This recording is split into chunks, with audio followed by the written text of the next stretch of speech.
Hello, and welcome to today's webinar. This is part of our Winning Work in Education and Healthcare event, which is taking place today and tomorrow. I'm Chloe McCulloch, I'm Editorial Director at Building, and this webinar is asking the question, how can we accelerate the upgrade of the UK's school estate? With me today, I've got Andrew Dutton, Senior Director for the Education Sector at Arcadis. And then we have Nick Hayhurst, Director at Hayhurst & Co. Architects. So welcome to both of you. Between you both, I think you've got many years of experience. I won't count the years, but lots of years of experience between you on working on projects within education and particularly schools. So it's going to be really interesting to hear your presentations just in a moment. But before we get stuck into that, just a few words from me, and apologies to the audience if there's any interference on my mic. We've had a few problems in the practice session, so I will keep my bit short, and it's basically over to Andrew and Nick for most of the session. But just really briefly from me, I just wanted to highlight just how topical this question is right at the moment. You probably have not escaped the news that's been hitting the mainstream media about the disruption to the start of the academic year due to the problems with RAC. That's the lightweight concrete material that was used extensively from the 50s through to the late 80s, early 90s. So we know that that's caused a lot of disruption, and there has been a lot about it in the media. This webinar does not deal with RAC specifically, just to make that clear. But if you do want any more background on that whole saga, we've on Building have been covering it extensively from a technical aspect. So you'll find lots of our coverage online around, and we're talking to experts in that coverage around the exact technical problems with it, and also some remediation solutions and research that's going on at the moment. So that's all really interesting and in the background. But I think one thing it does do is throw up some wider issues about the school estate, the backlog on the maintenance projects that are piling up, and possibly fairly tight budgets that project teams are facing. So those are real challenges that I'm sure Nick and Andrew are able to talk about, in terms of a wider context and different challenges that schools face. So I won't bang on about that, but just to say that Andrew is going to expand on the bigger picture for us, giving us an overview of what responsible bodies have to deal with as clients, and how they're adapting and how they're awarding work. So I think that will be really interesting. And then Nick is going to take us through some of his practices work with different clients, looking at different design solutions, rebuilding, refurbishing. And I think, Nick, you've got a passive house case study as well, which will be really interesting to hear about, those sort of net zero targets, which I know the school estate is challenged by. So some great case studies coming up. And I think we're going to have a really good discussion. A quick bit of housekeeping. This session runs for about an hour, and it's being recorded. So if you miss a bit or you want to share it with a colleague, you can get it on demand afterwards. We will have a Q&A session towards the end. So if any questions occur to you throughout the hour, just post them and I will see a list of questions coming up, and then that can help us form our more free flow conversation after the panelists' presentations.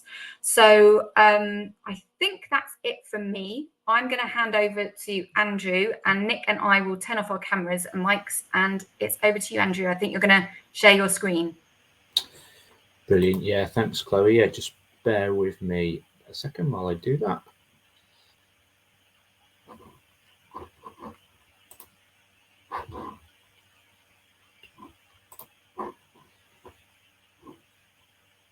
Making sure I've got the right one. Here we go.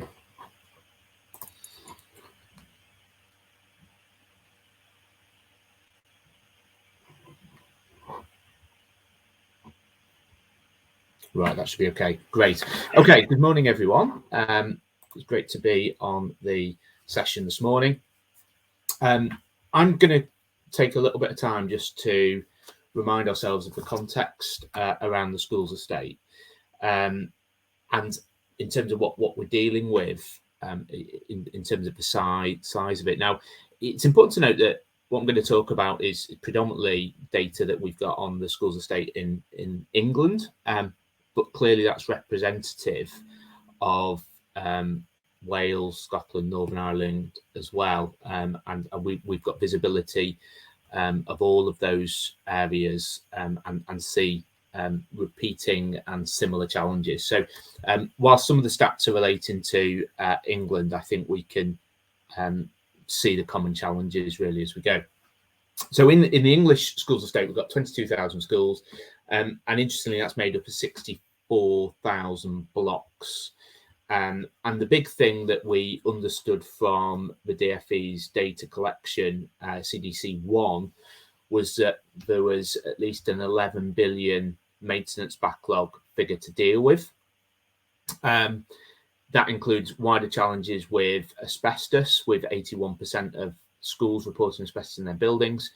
And in response to this, the government are spending 1.8 billion committed for condition focused work during this financial year. And that includes probably about 15 billion that's been spent since 2015, or committed since 2015.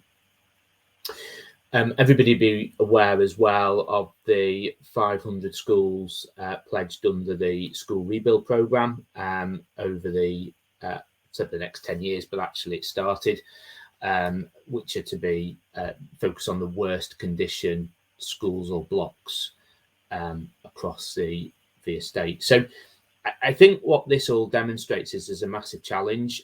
What I haven't put on that screen is RAAC, which has been mentioned already on our session this morning, and that's another challenge to deal with, which is a legacy of clearly an aging estate with backlog condition. And it's probably also worth mentioning that a lot of the schools that were built kind of post-war, around about the 50s onwards, they weren't designed to last the length of time that they have lasted. So there's a life expectancy issue there with a lot of buildings through the schools estate. So that's the challenge. In terms of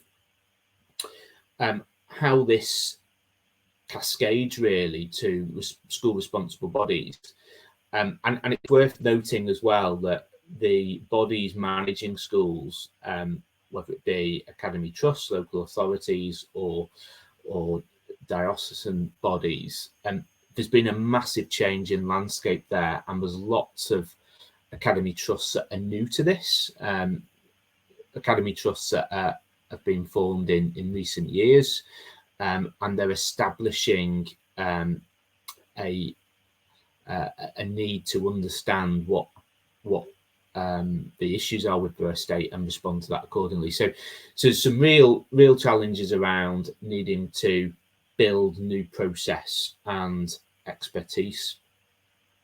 Just to drill down to some of those, cost is clearly a challenge, and I'm sure it'll come up quite a bit on today's webinar. We've got really strained budgets, that is compounded and has been compounded massively by increased energy costs and linked to inflation as well, contractor costs. So the cost of doing anything has exceeded significantly over recent years. The funding isn't what it perhaps needs to be at times to deliver what is needed, and certainly addressing all challenges. So there's constantly a need to prioritise and make the right investment decisions that deal with the real priorities. Estate risk is another challenge, and this is something that responsible bodies really need to grapple with in terms of whether schools are safe and compliant, where they need to spend their money first, and how they can remain safe and operational. And the last 4 weeks, I suppose, has been a real example of that. That safety comes first, but with that, continued delivery of curriculum. And then, of course, resource, lack of time and resources. The amount of trust we speak to that physically haven't got the people to manage all of the things that need to be managed. You might have an operations director at a trust dealing with buildings finance and all sorts of other things. And there's so much to do in all of those areas, so that becomes a challenge as well. And also, where can the right support and help and expertise comes from? And I guess really this is where this community, in terms of the sector, the industry, can support schools in managing their estates and improving their estates as they go forward.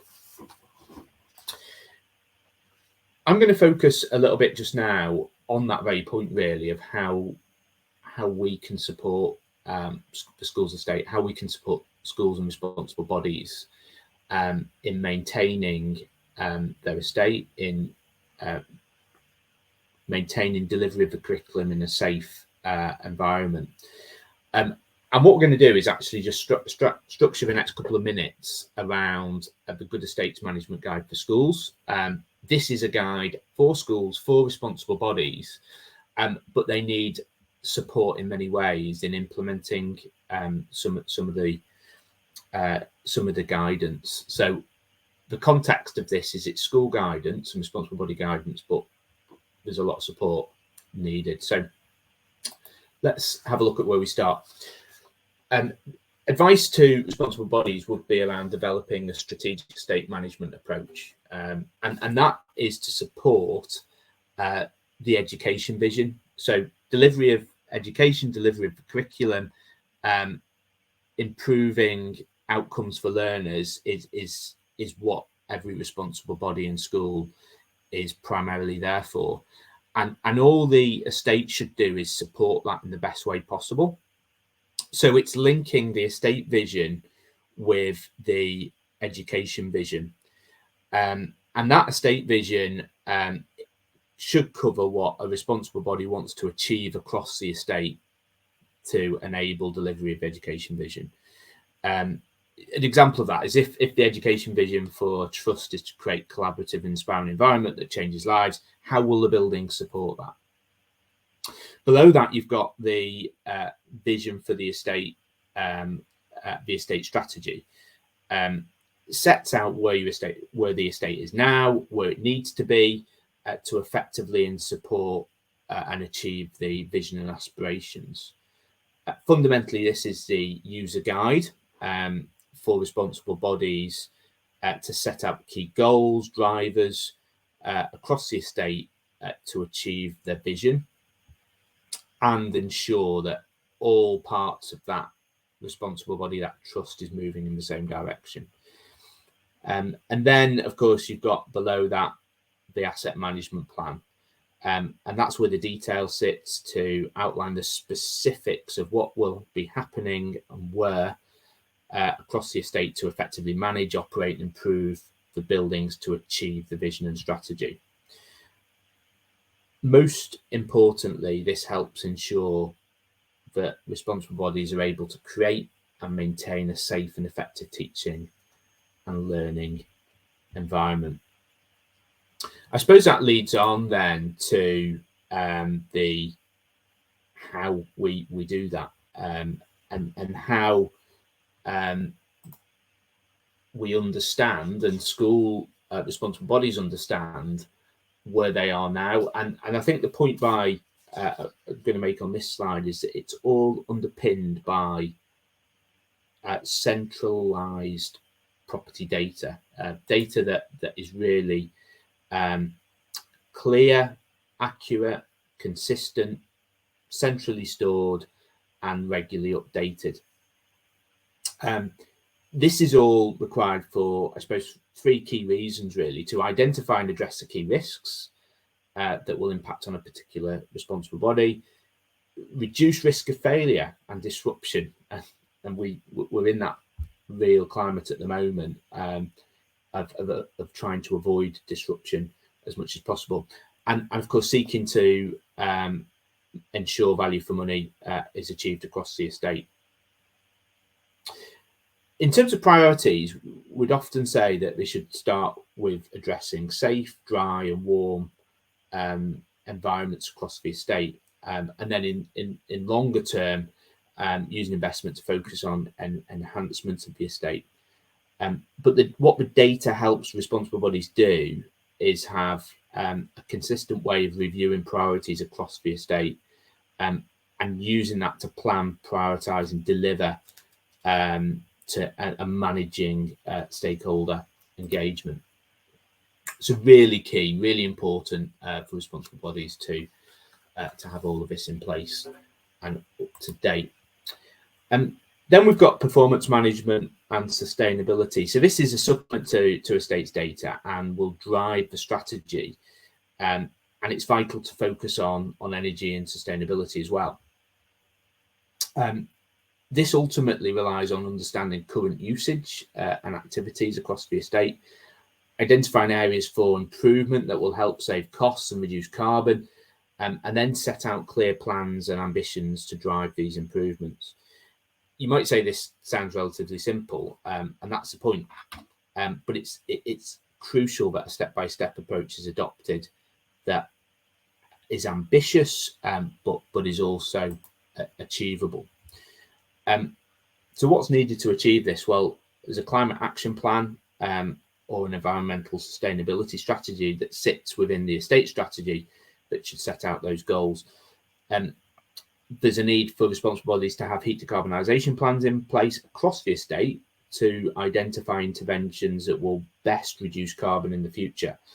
And then it's identifying the opportunities that both reduce carbon and usage through capital programmes such as roof replacements, window replacements, heating systems upgrades, and things like that.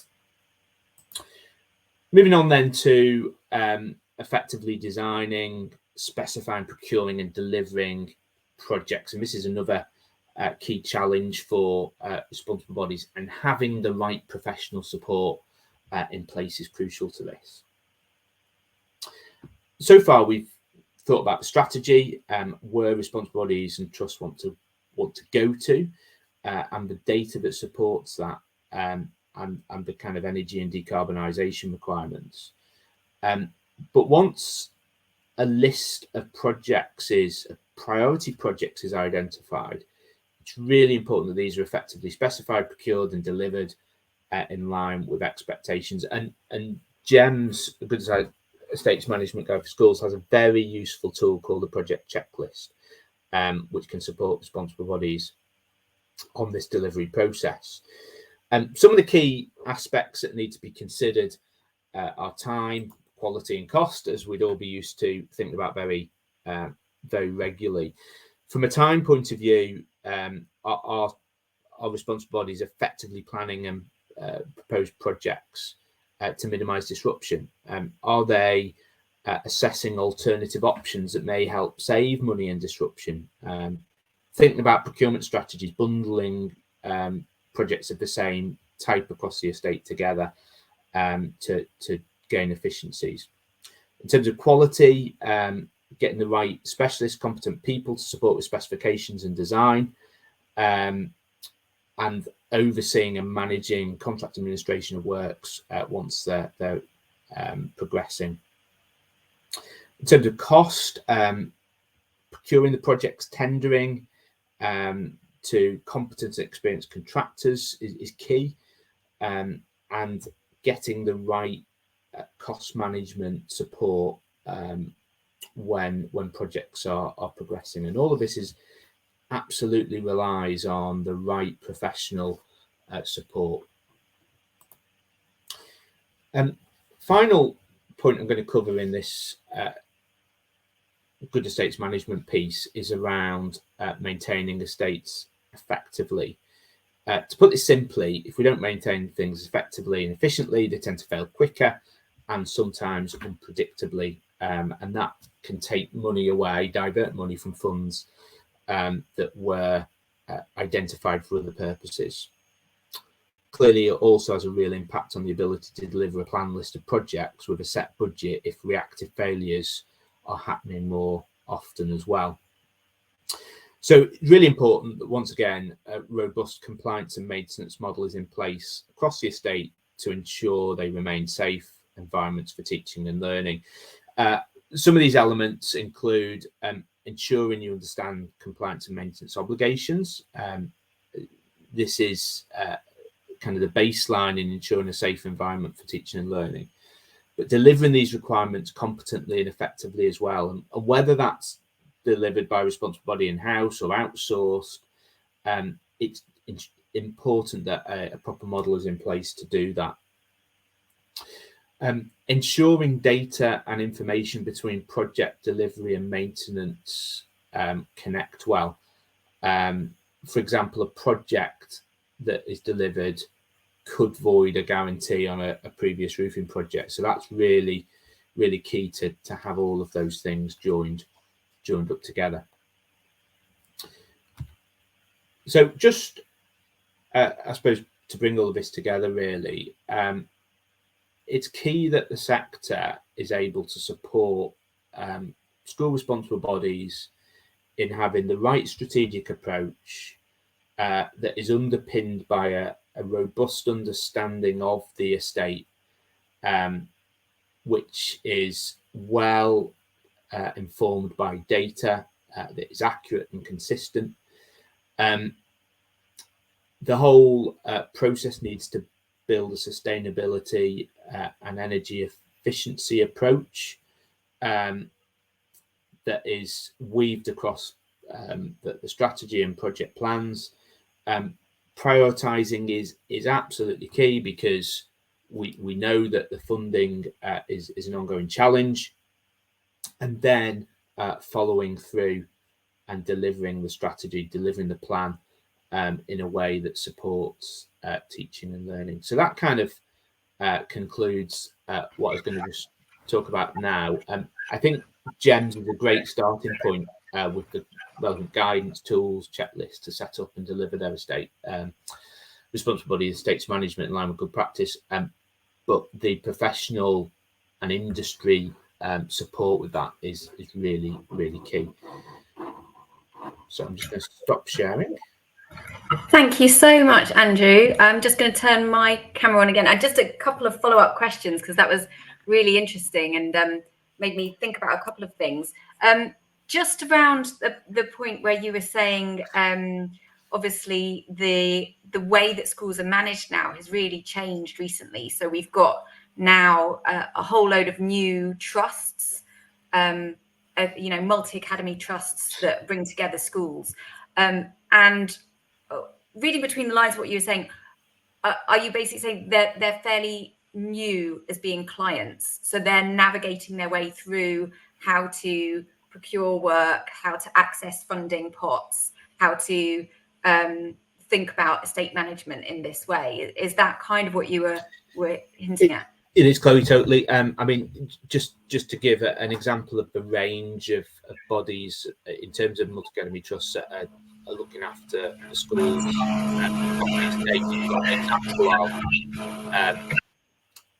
A national trust that's been in existence for years, probably approaching a decade or more. A lot of schools, maybe 40, 50 schools that they're looking after. They've got the resource, they've got the expertise within the trust, a network of professional and contractor support that they draw in to effectively manage their estates. You've then got maybe an academy that converted, a primary school academy that converted a couple of years ago from a local authority. They've maybe joined with another academy conversion in the area. So you've got maybe a couple of schools working together. An executive head is the CEO. They've maybe got a business manager with responsibility for estates, and they've got none of the support to manage that estate that maybe they have had in the past provided by a local authority or whatever responsible body they're part of. so that's kind of two ends of the scale, and what we find is that there's a huge amount of support required for the small academy trusts, but the real challenge and risk is that the individuals responsible for the buildings haven't had any experience in dealing with that in the past, or enough experience, and they're somewhat on their own now in terms of managing that estate, and we often use the phrase "you don't know what you don't know," and that there's a degree of risk to that that the sector faces. Okay, so yeah, so there's some risk, and I guess what you're saying is there's an opportunity there, a role for the industry to step in and provide some support. So there's the GEMS document that's coming from, that's a DFE document, I think. Is that right? Yeah. And so that's publicly available, but there's a gap between knowing the guidance and actually knowing how to do it. So hopefully the industry can step up and provide support there. We might be able to talk a bit more about that at the end of the session, but for now, I'm going to say thank you to Andrew, and I'm going to welcome Nick on board with his presentation, and I will turn off my camera and my mic. Over to you. Lovely, thank you, Chloe. Right, I'm just going to start the sharing process.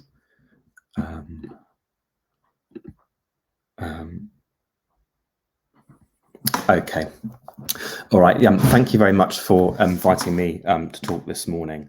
And I think hopefully what I'm going to do is talk about a kind of content which builds on the last presentation, but more from a kind of delivery point of view, and talk about some of the different types of projects and different types of deliveries. Oh, Nick, I'm just going to intervene. I think we might just have lost your screen sharing. If you just give that one more go. There we go. Back on again. Okay. All right. And can you see my screen okay? Yes, we can see it now. Thank you. Okay. And then can you see me move forward? Yes, that's perfect. Okay. All right. Okay. So as a practice, we've designed over 20 school buildings over the last 15 years in a range of procurement settings and for a range of different types of clients. And it was interesting just listening to that last conversation about the range and the different types of mats and the different levels of experience and knowledge and understanding they have.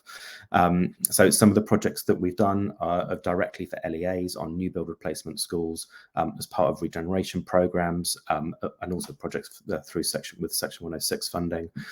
We've also worked with a range of mats, multi-academy trusts on SIF bids, and then also the carrying out the projects arising out of those successful SIF bids, and then also worked with LEAs on perhaps more historically, kind of 8 to 12 years ago, on school expansions and TBNF projects, and we're currently BD Education Architect of the Year.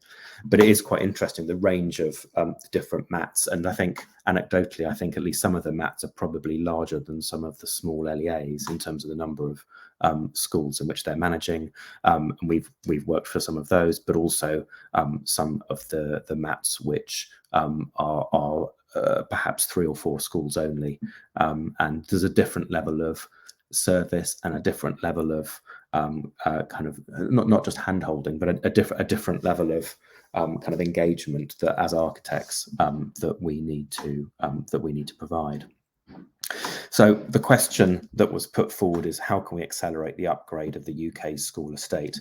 On one level, the answer to that is a single word response, which I'm sure we can all guess what the answer is. But I think there are more pertinent questions, or there's more layers to that question. And so I've slightly kind of edited it and kind of added to it that question. So perhaps the more pertinent question is, how can we accelerate the upgrade of the UK school estate and also make the schools that we design appropriate for their communities, adaptable for future needs and inherently sustainable? And also in delivering that, how can we be collaborative and innovative, and also maximise the value both for the school communities, the stakeholders, for the local authority, and also in turn for central government and the funding which is provided for that school estate rebuilding. So I'm going to talk through 3 3 case studies relatively briefly. And so the first of those is going to be a rebuilding of a primary school as part of a regeneration programme for an LEA. The second project is a retrofit and extension of a listed building to form a specialist science space through Section 106 funding. And then the third is the rebuilding of a passive house rebuilding of a school to make a passive house carbon net zero primary school in terms of operational carbon for the LEA. So communities, and thinking through who it is that we're working for.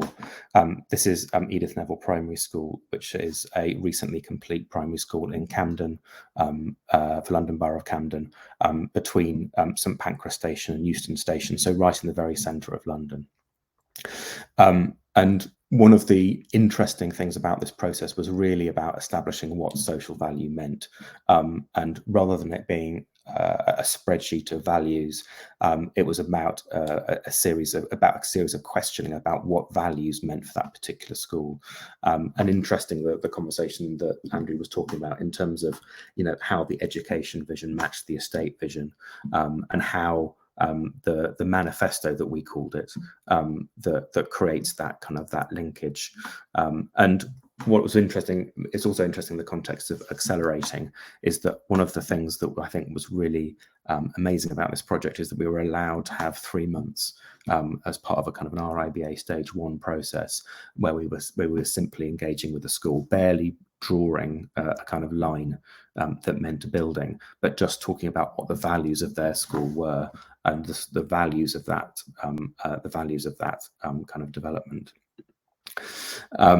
And one of the the things that came out of it, because of the specific community and the specific cohort of this community, if you like, was about the importance of landscape, and the fact that as a consequence of that that manifesto developing, that understanding where the overlap was between the education vision and the estates vision, led to a fairly non-typical plan, a plan which prioritised outside play, made the largest possible type of outside space possible, but also a space that promoted the idea of community values and family values, and the idea of bringing the parents and the carers right into the centre of the school at the beginning and the end of the day, and so that they felt as though they were also part of the centre of the school as much as the pupils were.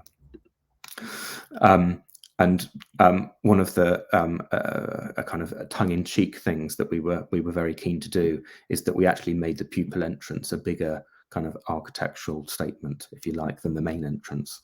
And it was this idea that actually we're promoting the pupils coming to this school, and so rather than it being a discrete entrance in a fence down the side of the school, and the main entrance being a kind of a much grander thing, the idea actually with this school is that the pupil entrance had the grand portico, but actually the main entrance with a much smaller space.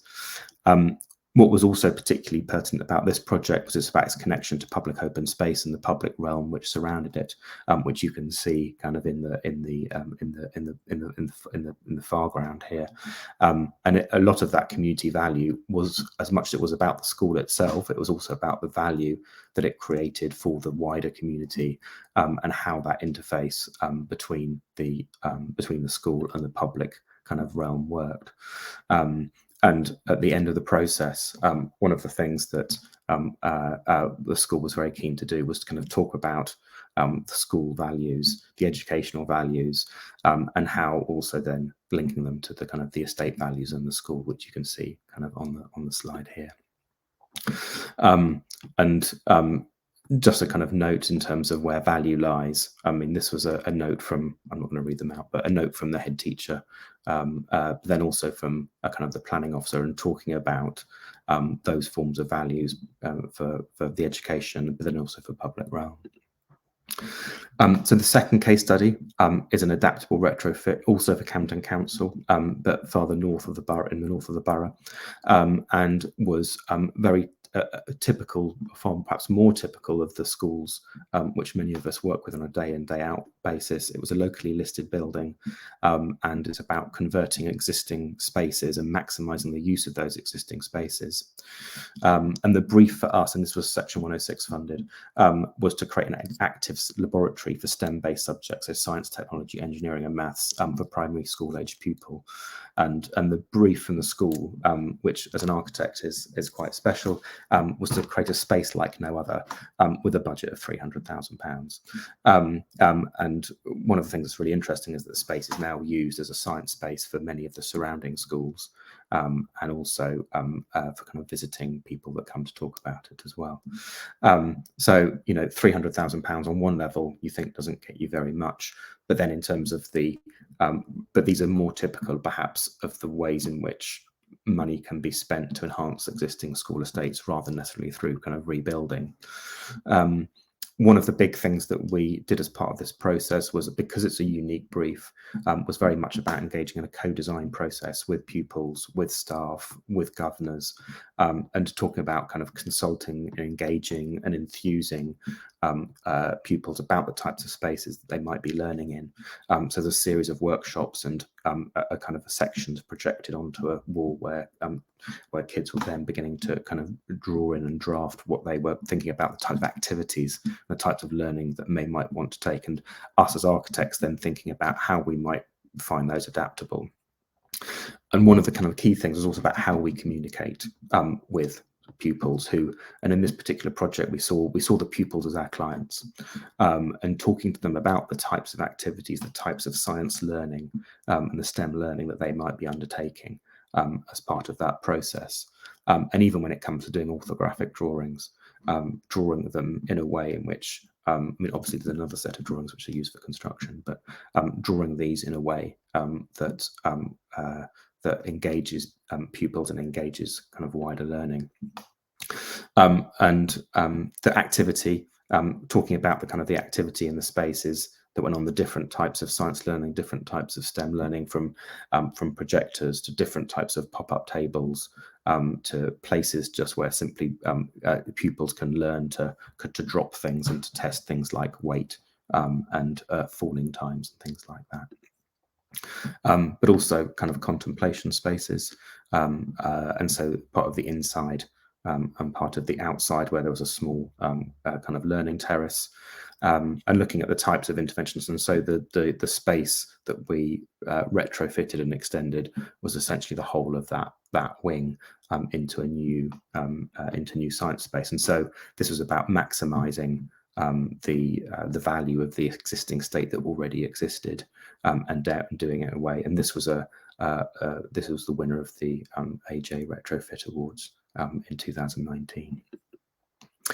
And then third case study project, then looking more at sustainability. So this is a project which is on the drawing board. This is an existing image, and this is a rebuilding of a school for a local authority in the West Country. And this is a school where the brief was explicit. It was about Passive House. It was about trying to achieve as best as we could carbon net zero in terms of operational energy, and then also something that we, working with the school and with the LEA, developed, was also trying to be as low, partially innovative, but also low carbon in terms of the embodied materials that we were using as part of that process. And for us, this was very much a learning curve.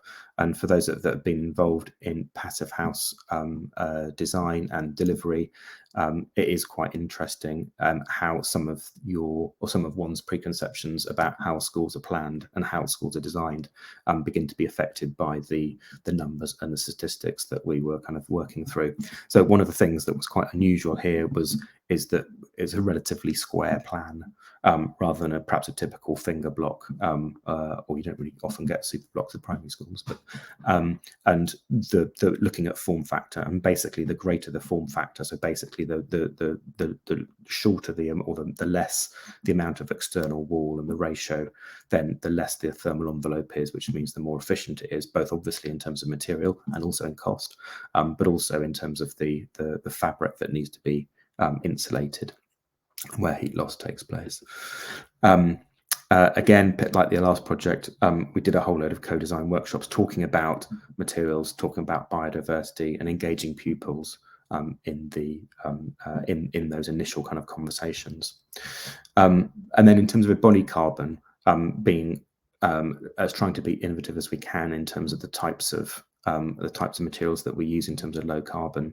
So reusing stone that was around the existing site and using parts of new stone, using timber shingles, and perhaps controversially using a bit of thatch in a part of the country where we thought that it's appropriate as an alternative to other types of facing materials which can be more intensive in terms of carbon use.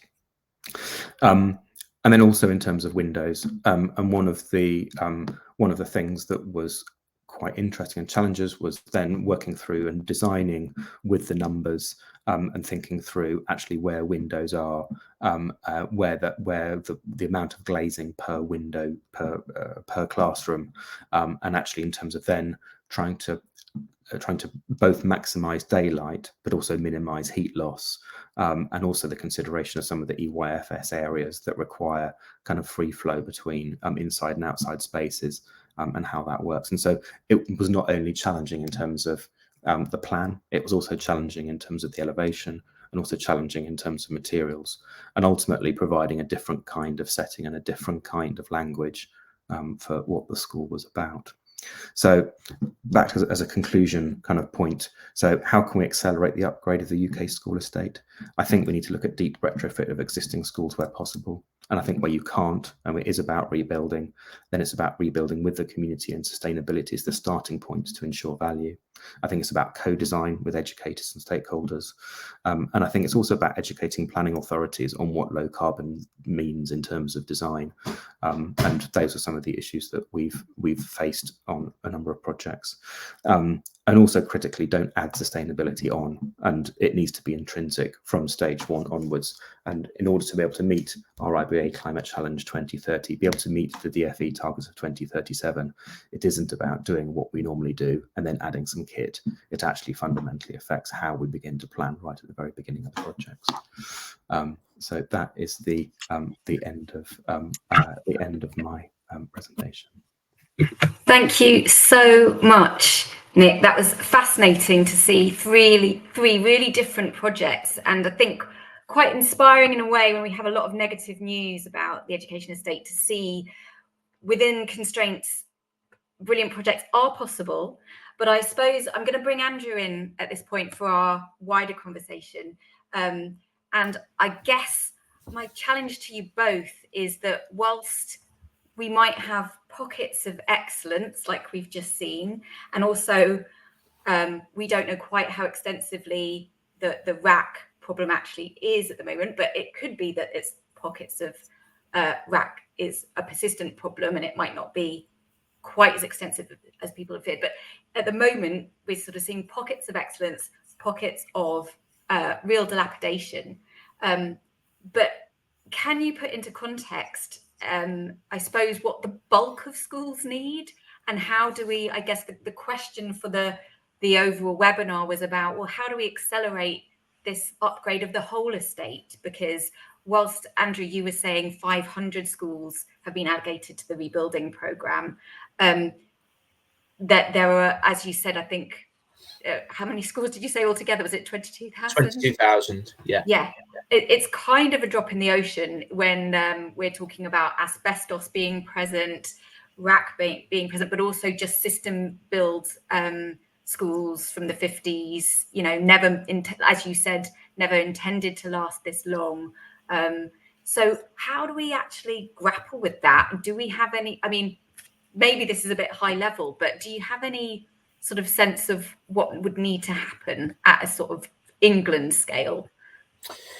Yeah, so I suppose the starting point is, firstly, let's talk about the rebuild side of things. Yes, there's a commitment made to 500 schools. I think that the DFE would probably say it should be a higher number than that, and there's been some numbers quoted in the press over recent weeks. so like you say, 500 is a drop in the ocean. It needs to be more if we're ever going to deal with the buildings that are beyond their design life, which is quite extensive. So that pace of rebuild does need to increase if we're ever going to keep on top or deal with the backlog maintenance. I think the other point I'd make is that in terms of the pace needing to increase, the quality of delivery needs to be good as well, in terms of efficient delivery, money spent well, and all of the kind of sustainability points that Nick was making is really key to produce new schools that actually are set for the future in terms of sustainable in operation and easy to maintain. I think the other side of the argument is the remaining percentage of the estate that isn't going to be rebuilt in the next 10 to 20 years. And I think a lot of that comes back to what I was talking about before, is maintaining that estate really well, and looking at the priorities well, and understanding those buildings well. And that, in terms of acceleration of that, that's where the industry can support, particularly those responsible bodies that don't have the experience and capability and in-house resource to be able to, one, understand their buildings, and two, deliver the interventions that they need to invest in them and maintain them and keep them fit for purpose and serving a generation of children in terms of education. So they would be kind of my 2 points. In terms of funding is always a challenge, particularly the maintenance funding. Trusts are always, they have a long list of projects, and we've got to choose which are the key priorities. So, if Treasury could increase maintenance funding and help us get through that backlog, then that would really start to accelerate the investment in the estate. Thank you so much, Andrew. I was going to tend to you, Nick, and particularly on that point that Andrew was saying around there's a role for construction professionals and design professionals to support clients, where they might lack a bit of experience in procuring work. I was really interested by your projects where you were allowed some decent time to do co-design work. How rare is that? I mean, I can't talk for every project and every kind of wave of projects. I mean, it's something which we try to drive out. We try to maximize the ability to do with each of the projects that we do. However, I mean, some of the direct DFE funded projects have different types of time constraints. There's different bidding models for how contractors and architects work together, or not so much together, with kind of actual end education users. And so in some cases there's I mean, what as an architect we really enjoy is that ability to be able to work with pupils and stakeholders and schools to find out what their educational ethos is. That isn't necessarily the way in which all of the models are set up to work at the moment. I think also, just going back to the point about the SIF funding and how academy trusts and MATs bid for work, I think because there is a relatively limited amount of funding available, and because of the way in which different types of work are prioritised, it almost encourages, in my view at least, kind of short-term thinking, because it's basically, as I see it, it encourages the works which they think they can get money for, rather than necessarily having a strategic master plan.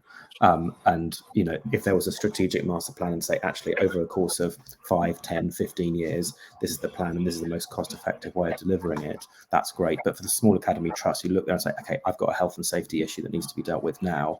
I need to do that now, and try and just get SIF funding for that particular piece of work, concrete sill repairs or whatever it might be, even if the 5-year plan is that building needs a bigger refurbishment, which might need something else. And so I think I think it is about, obviously it's about money, it's always about money, but then I think it's also about, especially with the smaller academy trusts, it's their ability to be able to plan the use of that money effectively rather than based on short-term goals of what they think they can get money for.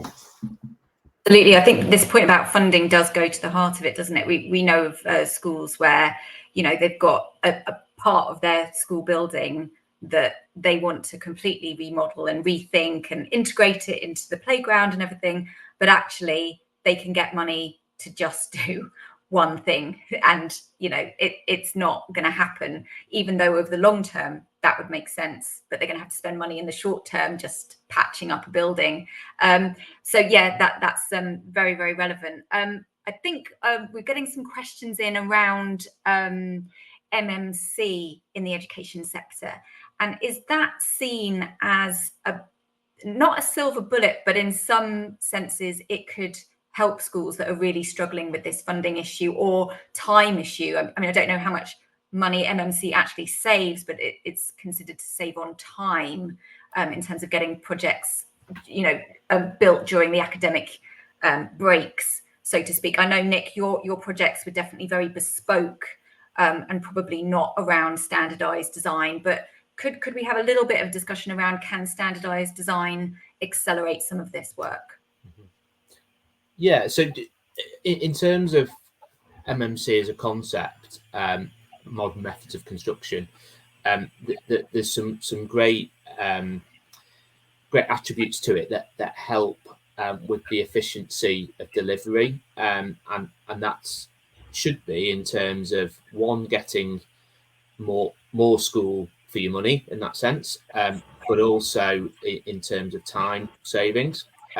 Now, MMC can be a number of things. I think probably the best way of articulating it would be to talk about the industry coming together and actually agreeing a platform type design that standardized components and just takes out those inefficiencies that every construction project has, so that and if one of those components goes wrong, it can be replaced very easily. So that whole idea of platform and consistency and quality around those components that are produced under factory conditions is beneficial.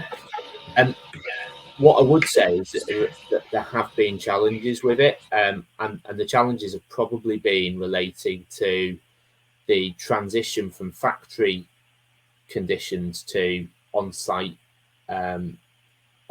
installation, and getting the quality right at all stages. So it's not just the quality in the factory; it's the quality on-site as well. There is. In terms of cost, you mentioned cost, Chloe. The data we have, or some of the data we have, kind of indicates that yes, there should be a cost benefit from going down the MMC route. It needs to get to a scale for that to be realised, and we're probably not really near that scale yet. And it's a scale where, you know, if all the schools in the country are being built in a consistent way using the same components, then you can start to realise some of that cost efficiency. But we're probably a long way from that at this moment in time. Yeah. So sort of in the foothills of that. Matt, Nick, how do you feel about that idea around standardised components, and how do designers feel about that when you're creating wonderful schools like you've just shown us? Could you see that working with a platform approach? Yes, I mean, I think it's also worth saying with MMC there are lots of different levels of it, if you like, from full volumetric to elemental to I won't go through them all, but and one of the interesting things is that actually not on the listed refurbishment, but we were using cross laminated timber on Edith Neville. We are actually with the Passive House School actually looking at, and we spent quite a lot of time looking at actually what the systems were and how the systems also interfaced with the sustainability requirements, which is also actually where some of the challenges also occur, because sometimes, because of the nature of some of them are timber framed, some of them are steel framed. When some of them are steel framed, that might achieve a time saving, but then that also adds to the embodied carbon, and so there's then a series of kind of quite difficult questions about where value lies. In the is it actually about embodied carbon? Is it about time? Is it about money? And inevitably, it's about all of those three, and is about where the line of best fit the design team with the LEA team with decides that exists. But yeah, a lot of the challenges that we face was about trying to support.